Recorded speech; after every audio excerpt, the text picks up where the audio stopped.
El mercado para la libertad, de Morris y Linda Tannehill. Traducción y narración por Jorge Truco. Edición El Blog del Tucu. Parte 2.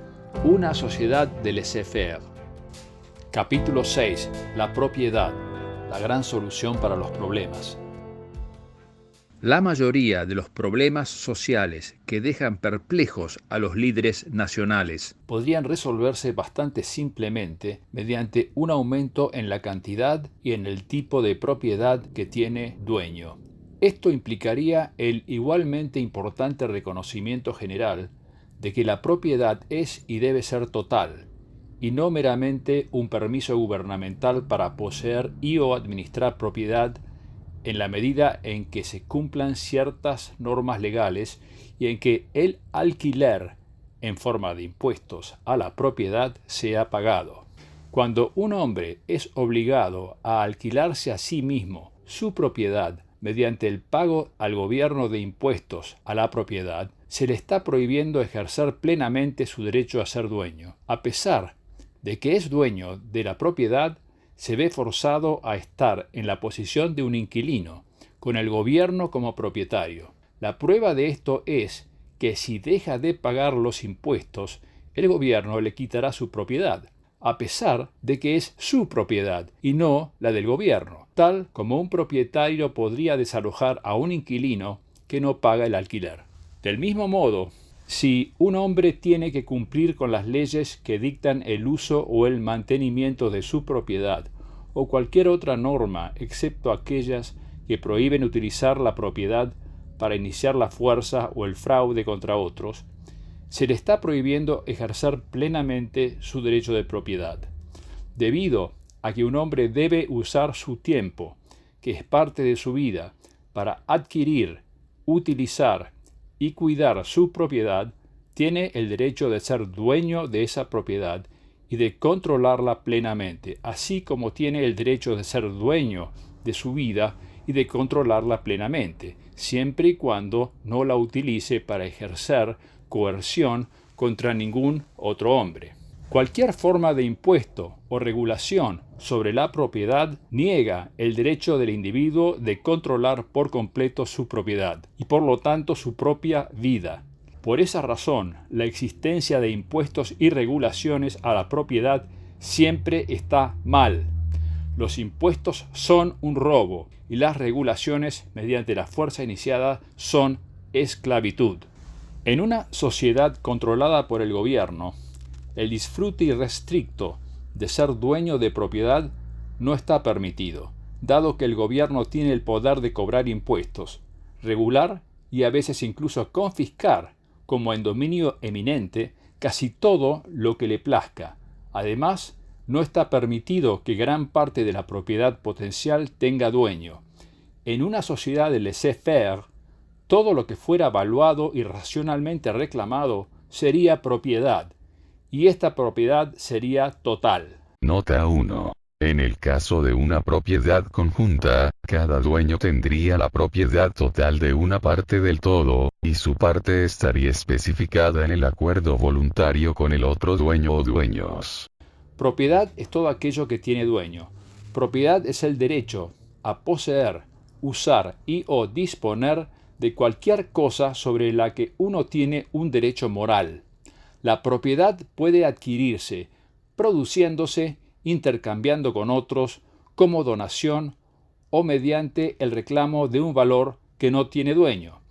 El reclamo de valores que no tienen dueño es la manera en que toda propiedad llegó originariamente a ser propiedad. Un valor que no tiene dueño no puede convertirse en la propiedad de uno simplemente porque uno haga un reclamo verbal o escrito sobre él. Si se pudiera, usted podría decir ahora mismo: reclamo el fondo de los océanos de todo el planeta y toda la superficie de la Luna, y con tal de que fuera usted el primero en hacer el reclamo, deberían ser suyos.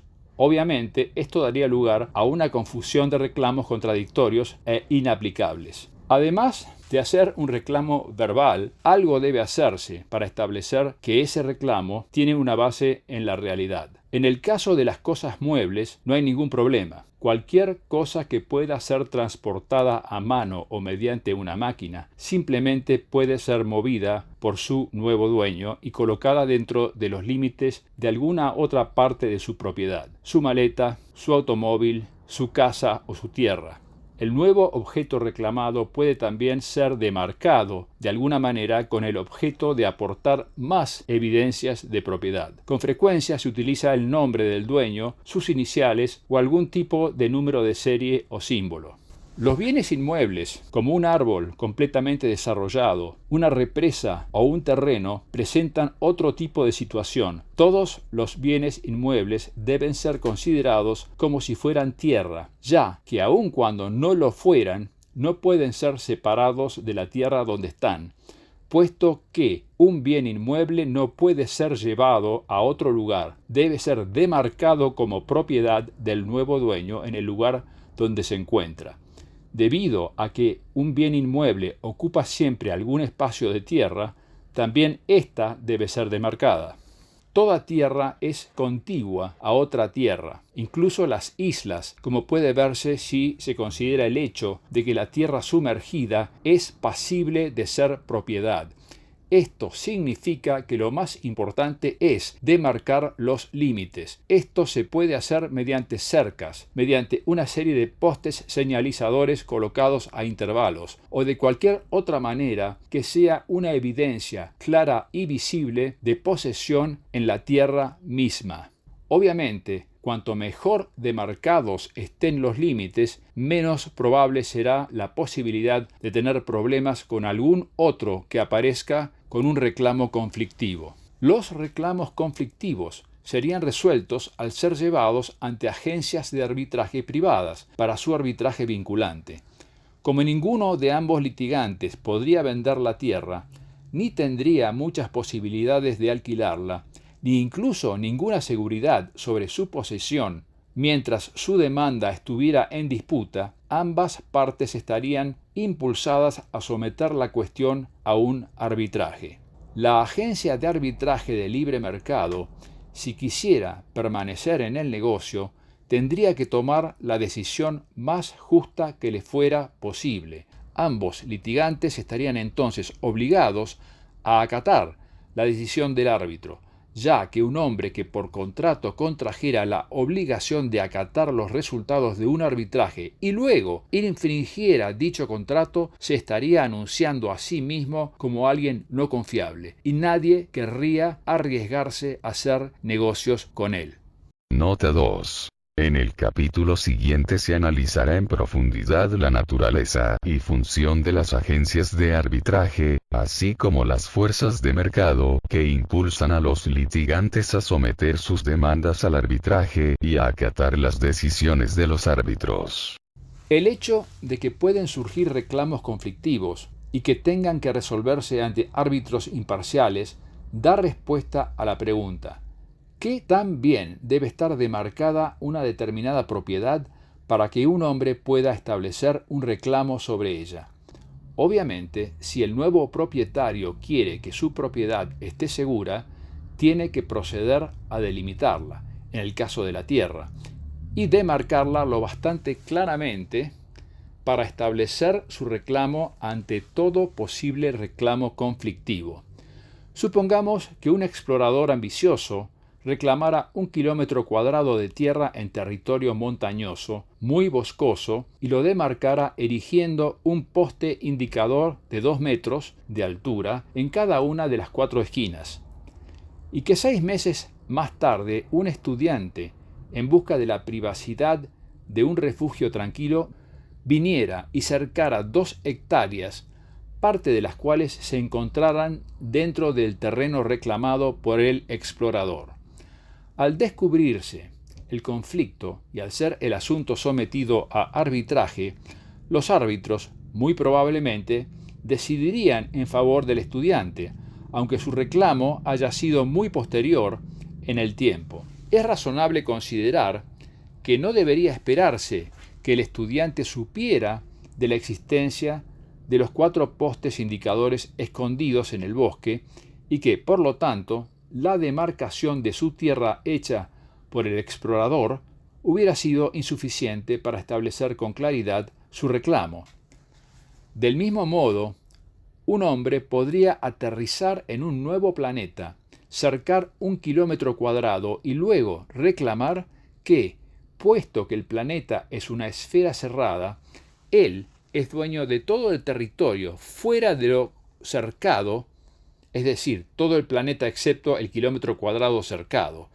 Sin embargo, él encontraría que ninguna agencia de arbitraje decidiría a favor de su ridículo reclamo si fuera impugnado por un grupo de colonizadores que aterrizaran más tarde en el otro extremo del planeta, de quienes podría esperarse que no supieran nada sobre dicho reclamo.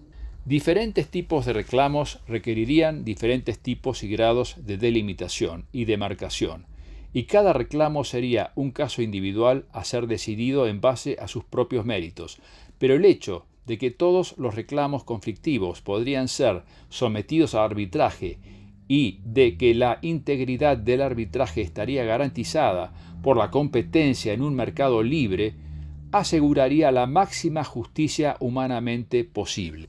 En una sociedad de laissez-faire no habría un gobierno que se arrogara la prioridad en el campo del registro de títulos de propiedad. Como se trata de un servicio comercializable, en un mercado libre, esta función estaría a cargo de empresas. Estas compañías llevarían registros de títulos de propiedad y probablemente ofrecerían el servicio adicional de seguro de títulos de propiedad, un servicio que ya ofrecen las compañías de seguros especializadas en la actualidad. El seguro de títulos de propiedad protegería al asegurado de la pérdida resultante de un defecto en el título de la propiedad que compra, como por ejemplo, si la sobrina largo tiempo desaparecida de un ex propietario fallecido reapareciera y reclamara la propiedad por herencia. Dicho seguro reduciría sustancialmente los problemas generados por reclamos conflictivos, ya que sería improbable que las compañías aseguradoras de títulos de propiedad aseguraran un título de propiedad sin previa verificación, para así tener la seguridad de que no hay conflicto alguno. En una sociedad libre, el seguro de títulos de propiedad también podría proteger al asegurado contra la pérdida de su propiedad como consecuencia de agresiones o fraudes cometidos en su contra. En este caso, el agresor sería tratado de la misma manera que cualquier otro agresor. Este tema se tratará en los capítulos 9 y 10. Probablemente habría una pluralidad de compañías que competirían en el campo del registro y seguro de títulos de propiedad, por lo que sin duda considerarían de su interés mantener una lista computarizada y centralizada de títulos de propiedad, de la misma manera que otras agencias llevan actualmente extensos archivos de la calificación crediticia de los consumidores. De esta manera estarían en la misma relación de competencia cooperativa en la que se encuentran hoy las compañías de seguros. Debido a que tendrían competencia, las compañías aseguradoras de títulos de propiedad tendrían que ser extremadamente cuidadosas en cuanto a mantener una buena reputación empresarial. Ninguna persona honesta pondría en peligro el valor de su propiedad registrándola con una compañía que tuviera la reputación de hacer transacciones deshonestas. Si utilizara una compañía sospechosa, otros individuos o firmas tendrían dudas acerca de la validez de su título de propiedad y se mostrarían reticentes a comprar su propiedad o a prestar dinero sobre la misma. En un mercado totalmente libre, las empresas actuarían generalmente de forma honesta, ya que estaría en su propio interés hacerlo. El tema de las compañías deshonestas será tratado en el capítulo 11. Según una teoría muy antigua y respetada, para que un hombre tome posesión de un valor que previamente no tiene dueño, es necesario que mezcle su trabajo con la tierra, con el fin de hacerla suya. Nota 3. En esta cita, la palabra tierra no se usa en la acepción común de bien inmueble, sino en el sentido económico de cualquier factor original de producción dado por la naturaleza. Sin embargo, esta teoría se topa con dificultades cuando uno intenta explicar qué significa mezclar su trabajo con la tierra. ¿Cuánto trabajo se requiere y de qué clase? Si un hombre cava un gran pozo en la tierra y después vuelve a llenarlo, ¿puede decirse que ha mezclado su trabajo con la tierra? ¿O es necesario efectuar un cambio más permanente en la tierra? Si es así, ¿qué tan permanente? ¿Alcanzaría con plantar unos bulbos de tulipanes en un claro? ¿Serían tal vez más aceptables unas secoyas de larga vida? ¿O es necesario efectuar algunas mejoras en el valor económico de la tierra? Si es así, ¿cuántas y qué tan pronto?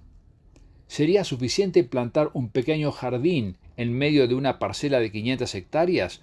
¿O habría que cultivar toda la tierra o destinarla a algún otro uso económico? ¿Perdería un hombre la titularidad de su tierra si tuviera que esperar 10 meses hasta que se tendieran las líneas del ferrocarril antes de poder mejorarla? ¿Y si tuviera que esperar 10 años? ¿Y si se tratara de un naturista que quisiera conservar su tierra tal como estaba en su estado silvestre a fin de estudiar su ecología? Por supuesto, hacer mejoras visibles en la tierra sin duda ayudaría a determinar la titularidad de un hombre sobre ella, con más firmeza porque ofrecería pruebas adicionales de propiedad. También es cierto que muy poco del valor económico potencial de la mayoría de las tierras podría ser realmente evidenciado sin que algunas mejoras fueran hechas. Incluso un paisaje silvestre escénico deberá tener caminos o campos de aterrizaje de helicópteros o algo que lo haga accesible a turistas antes de que cualquier ganancia pueda ser de él obtenida. Pero mezclar el trabajo de uno con la tierra es un concepto demasiado mal definido y un requerimiento demasiado arbitrario para que sirva como criterio de propiedad. Se ha objetado que tener simplemente que demarcar límites para un reclamo nuevo de propiedad permitiría a algunas personas ambiciosas adquirir mucho más propiedad de la que podían usar. Es difícil de entender, sin embargo, qué es lo que sería tan objetable de esta situación. Si los primeros llegados fueron ambiciosos, rápidos y lo suficientemente inteligentes como para adquirir la propiedad antes que nadie, ¿por qué deben ser impedidos de obtener las recompensas de esas virtudes con el objeto de mantener la tierra abierta para algún otro? Y si una gran porción de la tierra es adquirida por un hombre que es demasiado estúpido o haragán para hacer un uso productivo de la misma, los demás hombres que operan en el marco del libre mercado eventualmente van a poder hacer una oferta por ella para quitársela y ponerla a trabajar para producir riqueza, siempre que la tierra sea de propiedad privada y que el mercado sea libre. La tierra llegará a ser asignada a sus usos más productivos y sus precios bajarían hasta alcanzar el nivel del mercado. La propiedad intangible también puede ser demarcada de diversas maneras. Por ejemplo, un hombre puede reclamar una cierta longitud de onda de radio mediante la radiodifusión de su derecho a la propiedad de esa frecuencia, siempre y cuando algún otro no se le haya anticipado. Las ideas en forma de inventos también podrían ser reclamadas mediante el registro de todos los detalles del invento en un banco de datos de propiedad privada. Por supuesto, cuanto más específico sea un inventor acerca de los detalles de su invento, los procesos de pensamiento que siguió mientras trabajaba en él y las ideas sobre las que se basó, más firmemente establecido quedaría su reclamo y menor sería la posibilidad de que algún otro lo desplace con un reclamo falso basado en datos robados.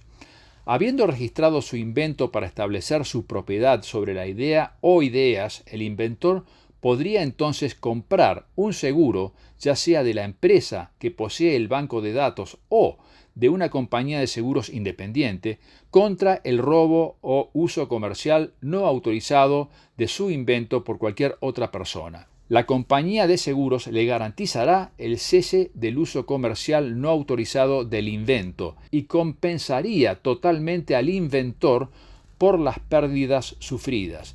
Estas pólizas de seguro podrían ser compradas para cubrir periodos variables. Las pólizas de largo plazo serían más caras que las de corto plazo. Es probable que las pólizas que cubrieran un periodo indefinidamente largo, de ahora en adelante, no fueran económicamente viables, pero bien podría haber cláusulas que permitieran al inventor reasegurar su idea a la fecha de finalización de su póliza. Una de las diferencias más trascendentales en una sociedad de libre mercado surgiría del hecho de que todo aquello que tuviera el potencial de ser propiedad tendría dueño. En nuestra sociedad actual hay una enorme cantidad de propiedad potencial que, en realidad, no pertenece a nadie. Esta propiedad potencial que no tiene dueño cae dentro de dos categorías. 1. Las cosas que permanecen sin tener dueño porque el sistema legal no les reconoce la posibilidad de convertirse en propiedad. Y 2. La propiedad pública. El sistema legal de hoy, habiendo sido desarrollado en tiempos precientíficos, reconoce que un hombre puede ser dueño de una porción de tierra junto a un océano, pero no reconoce que del mismo modo puede ser dueño de una porción de tierra bajo el océano. Sin embargo, como las compañías de perforación de petróleo en alta mar han demostrado, no hay razón para que una porción de tierra no pueda ser propiedad ni ser utilizada simplemente por estar cubierta por agua. De manera similar, los fondos del lago, y de hecho el lago mismo, pueden ser propiedad de uno o varios individuos. Los ríos son también propiedad potencial, como lo es el espacio aéreo que está por encima y alrededor de la casa suya, y, aún más arriba, los corredores aéreos que utilizan las líneas aéreas para volar sus rutas regulares. Por supuesto, deberían idearse nuevas normas que rijan los derechos de, por ejemplo, el propietario de una sección de río en relación con los propietarios de porciones de ese mismo río aguas arriba y aguas abajo de él. Más aún, si un hombre puede ser dueño de algo tan inmaterial como los derechos de autor de una canción, seguro que puede ser dueño de un río. El problema no es que esas cosas por su propia naturaleza no puedan ser propiedad, sino que el sistema legal, atrapado en su propia rigidez arcaica, prohíbe que lo sean. En una sociedad libre, un hombre capaz de ejercer la minería en una sección del fondo del océano podría reclamar la misma y utilizarla sin tener que esperar un poder legislativo que apruebe una ley que diga que la misma puede ser propiedad. Esto eliminaría una tremenda barrera al progreso y a la producción de riqueza. El otro tipo de propiedad potencial que no tiene dueño es lo que habitualmente se conoce como propiedad pública. El concepto de propiedad pública proviene de los días en que el rey o el señor feudal local era dueño de las tierras y todos aquellos bajo su jurisdicción estaban meramente autorizados a tener partes de la misma en feudo. Gradualmente, a medida que el feudalismo y la monarquía dieron paso a la democracia, dicha propiedad real pasó a ser considerada como perteneciente al público en su conjunto y a ser administrada para el público por el gobierno. Propiedad implica necesariamente el derecho de uso y disposición de la forma que el dueño crea conveniente, salvo la coerción contra otros. Puesto que el rey era un individuo, en realidad podía ejercer control sobre las propiedades reales usando y disponiendo de ellas de acuerdo a sus deseos. En cambio, el público no es un individuo, no es más que la suma de todos los individuos que casualmente viven en un área determinada, en un momento determinado. Como tal, el público no tiene mente, ni voluntad, ni deseos propios. No puede tomar decisiones, por lo que no puede decidir cómo usar o disponer de una propiedad. La propiedad pública es, en realidad, una ficción. Tampoco puede el gobierno moralmente afirmar ser dueño de la propiedad pública. El gobierno no produce nada. Todo lo que tiene lo tiene como resultado de la expropiación. Decir que la riqueza expropiada en posesión del gobierno es su propiedad es tan incorrecto como decir que un ladrón es dueño legítimo del botín que ha robado. Pero si la propiedad pública no pertenece ni al público ni al gobierno, en realidad no pertenece a nadie y está en la misma categoría que todos los demás valores que no tienen dueño.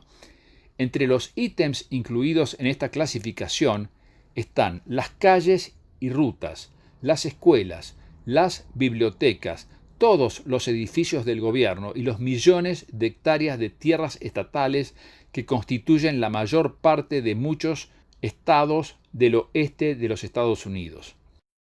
Nota 4. De acuerdo con el resumen estadístico de los Estados Unidos de 1969, en junio de 1968 el gobierno federal era dueño del 86,4% de las tierras del estado de Nevada. En una sociedad de laissez-faire, toda la propiedad que antes pertenecía al gobierno pasaría a ser propiedad de individuos privados y sería destinada a usos productivos. El siguiente ejemplo puede ilustrar el auge económico que esto representaría. Recientemente, varias empresas han intentado desarrollar fuentes de energía abundantes y de bajo costo mediante perforaciones para capturar la energía del agua caliente subterránea, la misma que da origen a los géiseres y a las aguas termales. Existen varias fuentes prometedoras de esta energía geotérmica, pero la mayoría se encuentra en tierras del gobierno, y los empresarios fueron detenidos en sus intentos dado que no hay leyes que les permitan desarrollar tales actividades en propiedad pública. A medida que la sociedad de laissez-faire fuera madurando, eventualmente llegaría a alcanzar un estado en el que toda la propiedad potencial sería realmente propiedad, tendría dueño. En el proceso de reclamar la propiedad potencial que no tiene dueño y la propiedad del gobierno, aquellos miembros de nuestra población que ahora son pobres y desposeídos tendrían muchas oportunidades de colonizar tierras rurales y edificios urbanos que antes pertenecían a diversos organismos del gobierno.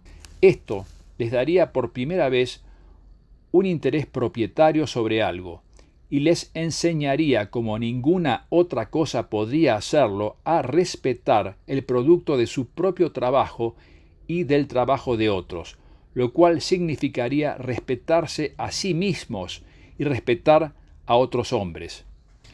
Esta situación de propiedad total de la propiedad resolvería automáticamente muchos de los problemas que acosan a nuestra actual sociedad.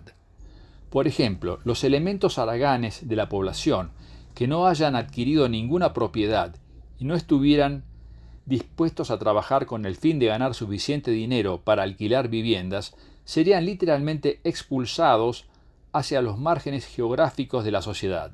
No se puede dormir en el banco de una plaza si el propietario privado de la plaza no permite la presencia de vagabundos en su propiedad. No se puede buscar basura en los callejones si se está invadiendo callejones que pertenecen a una empresa. Nadie puede vagabundear por la playa si todas las playas son propiedad privada. Sin propiedad pública y sin limosna pública, tales indeseables rápidamente se reformarían o se irían. De igual forma, la propiedad total de la propiedad también reduciría los índices de criminalidad.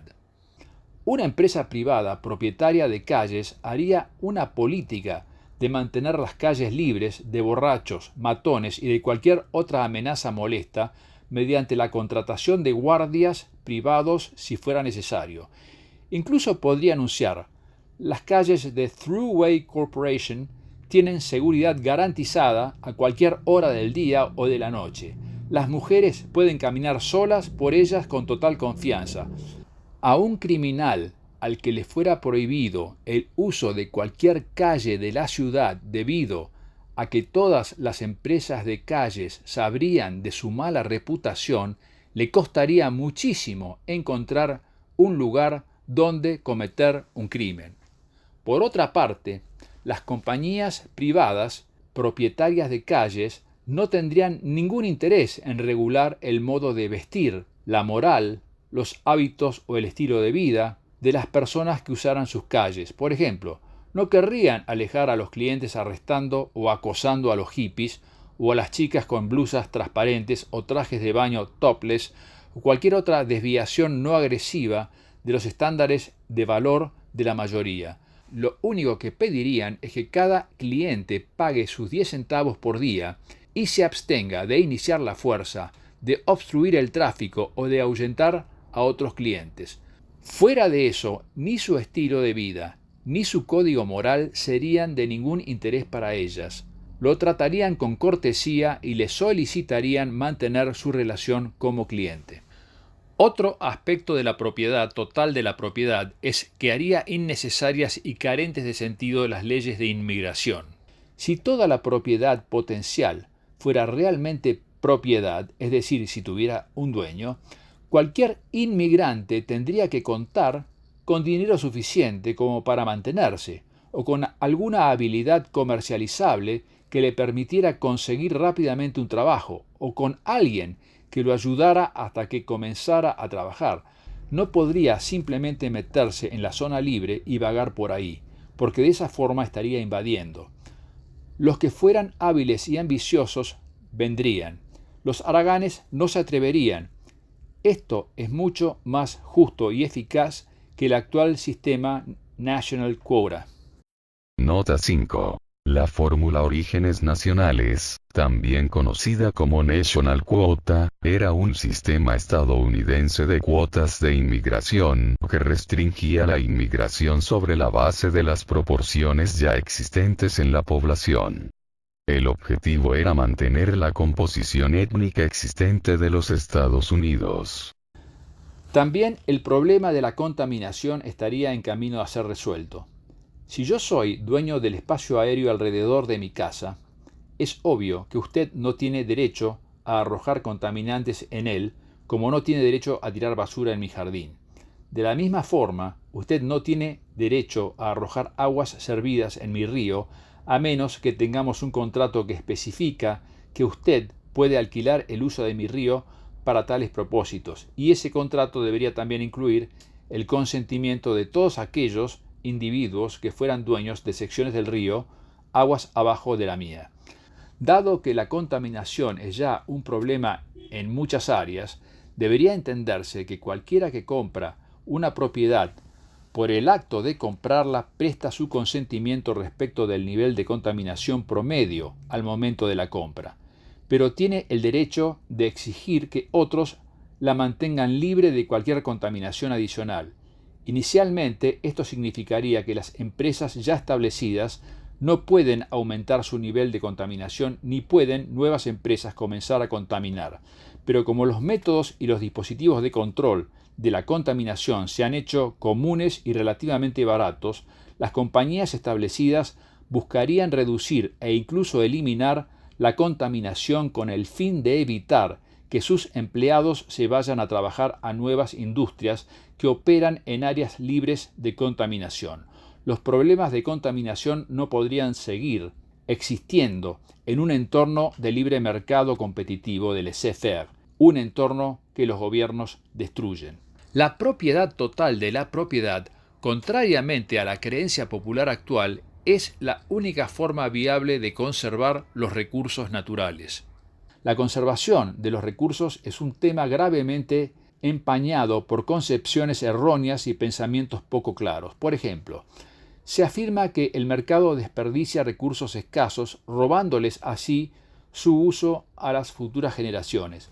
Pero, ¿qué criterio usa el crítico para decir cuáles empleos de recursos son admisibles y cuáles son simplemente desperdicio? Si está mal utilizar recursos para producir ciertas cosas que los consumidores valoran, ¿cómo puede estar bien utilizarlos para producir cualquier otra cosa? Y si los recursos naturales deben ser ahorrados para futuras generaciones, ¿cómo pueden siquiera utilizarse, dado que cada futura generación tiene aún un número teóricamente infinito de otras futuras generaciones que vendrán después de ella? ¿Para cuál de ellas debe ahorrarse? La única respuesta al problema de los recursos escasos es dejarla en manos de hombres libres que comercian en un mercado libre. Esto asegurará que los recursos se usen de la manera en que produzcan el mayor valor posible y en la medida que los consumidores deseen. Aparte, la tecnología estimulada por un mercado libre utiliza continuamente los recursos naturales para descubrir nuevos recursos naturales. Esto significa mucho más que el descubrimiento de nuevos yacimientos de recursos previamente valiosos, tales como nuevos y vastos yacimientos de petróleo. También incluye el descubrimiento de cómo usar recursos anteriormente considerados sin valor, a menudo para reemplazar un recurso más escaso en algún área de su utilización, lo cual permite conservarlo. Un ejemplo de esto son los numerosos nuevos usos del vidrio y del plástico, algunos de los cuales pueden reemplazar al acero y a otros metales derivados de recursos escasos. Hay un concepto erróneo y curioso que es que para evitar el desperdicio al por mayor de recursos naturales es necesario quitar el control sobre ellos de las manos de los capitalistas codiciosos y otorgárselo a funcionarios del gobierno animados por el espíritu del bien público. La ridícula falacia de esta postura se hace evidente cuando uno considera la naturaleza del control ejercido por un funcionario del gobierno. En la medida en que tiene control sobre un recurso natural o cualquier otra cosa, un funcionario del gobierno tiene una cuasi propiedad sobre el mismo. Pero esta cuasi propiedad finaliza con el final de su mandato. Si ha de aprovechar alguna ventaja de la misma, debe asegurarse de cosechar mientras su sol político brilla. Por lo tanto, los funcionarios del gobierno van a tender apresuradamente a exprimir toda ventaja de cualquier cosa que ellos controlan, agotándola tan rápidamente como les sea posible, o hasta el punto en que puedan salirse con la suya con impunidad. Los propietarios privados, dado que pueden conservar su propiedad todo el tiempo que les plazca o venderla en cualquier momento al precio de mercado, suelen ser muy cuidadosos en conservar tanto su valor presente como su valor futuro. Obviamente, la mejor persona posible para conservar recursos escasos es el dueño de esos recursos, ya que tiene un interés egoísta por proteger su inversión. El peor guardián de recursos escasos es un funcionario del gobierno. Él no tiene interés alguno en protegerlos, sino que probablemente tenga un gran interés en saquearlos. Entre los recursos que serían mejor conservados en un sistema de propiedad total de la propiedad están las áreas recreacionales de vida silvestre y paisajes escénicos. La demanda del consumidor por los parques, campings, santuarios de vida silvestre, tierras de caza, paisajes naturales, etc., resulta evidente a partir de un estudio de los patrones de recreación. En una sociedad de libre mercado, se destinaría a estos propósitos tantas tierras como la demanda de los consumidores justifique. Un sistema de propiedad total de la propiedad estaría basado en el requerimiento moral de la vida del hombre como ser racional, ya que la supervivencia del hombre es subhumana en la medida de que el derecho de ser dueño de propiedad, que comienza con la propiedad de uno mismo, no es entendido ni respetado. En realidad, la vida misma no sería posible si no hubiera derecho a ser dueño de propiedad. Nota 6. El hecho de que el hombre es un animal racional significa, simplemente, que es capaz de pensamiento y conducta racionales. No significa que automáticamente pensará y actuará de manera racional, dado que para ello tiene que elegir hacerlo. Puesto que su conciencia es volitiva, tiene la libertad de 1, no elegir y 2, elegir no pensar, así como es libre de elegir pensar. El hombre, para sobrevivir, debe pensar. La elección de hacerlo debe ser tomada por cada persona, en forma individual e independiente, y solo por ella. La elección de pensar o no pensar puede únicamente ser hecha por individuos. La sociedad no tiene un cerebro con el cual pensar. Un sistema de propiedad total de la propiedad en una sociedad libre, es decir, en una sociedad en la que el derecho de ser dueño de propiedad es generalmente entendido y respetado, produciría un ambiente pacífico en el que la justicia sería la regla, no la excepción, como lo es hoy. Un medio en el que impere la justicia se basa en el principio moral de valor por valor, lo que significa que ningún hombre puede justificadamente esperar recibir valores de otros sin dar valores a cambio, y esto incluye los valores espirituales como el amor y la admiración, así como los valores económicos. Algunas personas se sienten impactadas e incluso horrorizadas ante la idea de tener que hacer algún tipo de pago por cada valor que reciben. Parecen preferir, por ejemplo, pagar por el uso de las rutas a través de los impuestos, a pesar de que este método es demostrablemente más caro, con el fin de fingir ante sí mismos que en realidad están recibiendo el servicio gratis. Al ser examinadas, estas personas usualmente prueban estar sufriendo una deficiencia de autoestima por carecer de un sentido de eficacia y mérito personal. Sienten una duda oculta, no admitida, sobre su capacidad para sobrevivir en un mundo en el que nunca se les proveerá lo que no se hayan ganado.